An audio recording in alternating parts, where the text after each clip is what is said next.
ప్రముఖ నిర్మాత దిల్ రాజు గురించి అందరికీ తెలిసిందే. పెళ్లి పందిరి మూవీతో డిస్ట్రిబ్యూటర్గా కెరీర్ను స్టార్ట్ చేసిన ఆయన దిల్ సినిమాతో నిర్మాతగా మారారు. శ్రీ వెంకటేశ్వర క్రియేషన్స్ బ్యానర్ పైన ఇప్పటికే అనేక విజయవంతమైన సినిమాలను నిర్మించి అలరించారు.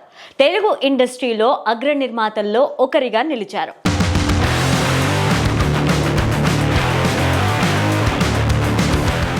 రీసెంట్గా కొత్తగా వస్తున్న వారిని ప్రోత్సహించేందుకు గాను దిల్ రాజు డ్రీమ్స్ పేరుతో కొత్త బ్యానర్ను ఏర్పాటు చేశారు.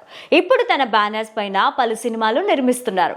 అవన్నీ త్వరలోనే ప్రేక్షకుల ముందుకి రానున్నాయి. అయితే ఇప్పుడు దిల్ రాజు పైన ఫుల్గా మీమ్స్ కనిపిస్తున్నాయి. ఓ రేంజ్లో ట్రోల్స్ చేస్తున్నారు కొందరు నెటిజన్లు.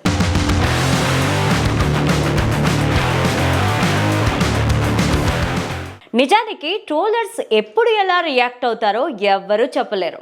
ఇప్పుడు దిల్ రాజు పైన పడ్డారు. అందుకు కారణం ఆయన కామెంట్సే. రీసెంట్గా టాలీవుడ్ సినీ ఇండస్ట్రీ, ఏపీ ప్రభుత్వం మధ్య ఎలాంటి పరిణామాలు నెలకొన్నాయో అందరికీ తెలిసిందే. డిప్యూటీ సీఎం పవన్ కళ్యాణ్ తీవ్రంగా మండిపడ్డారు. ప్రభుత్వం నుంచి అన్ని విషయాల్లో మద్దతు లభిస్తున్నా ఇప్పటి వరకు ముఖ్యమంత్రిని కలవకపోవడంతో ఆగ్రహం వ్యక్తం చేశారు.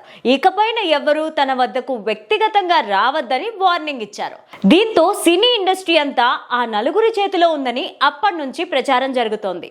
అందులో దిల్ రాజు పేరు కూడా వినిపిస్తోంది.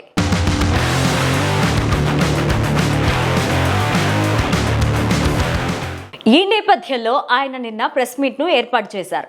ఆ నలుగురు అని అంటున్నారు. అదేం లేదని చెప్పారు. ఆ సమయంలో తాను వేరే లెవెల్కు వెళ్ళిపోయానని, కింద లేనని అన్నారు. దిల్ రాజు డ్రీమ్స్తో కొత్త వాళ్లతో పనిచేస్తున్నానని, ఇంటర్నేషనల్ కంపెనీతో టైఅప్ అయ్యానని తెలిపారు. అందుకు సంబంధించిన వారు ఇప్పుడే వెళ్లారని, తాను ఆ లెవెల్లో ఆలోచిస్తున్నానని తెలిపారు.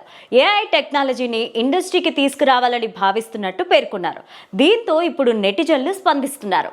ఇండియా లెవెల్లో మూవీలు తీయడం లేదని, బాలీవుడ్లో కూడా తీయలేనని గుర్తించారు.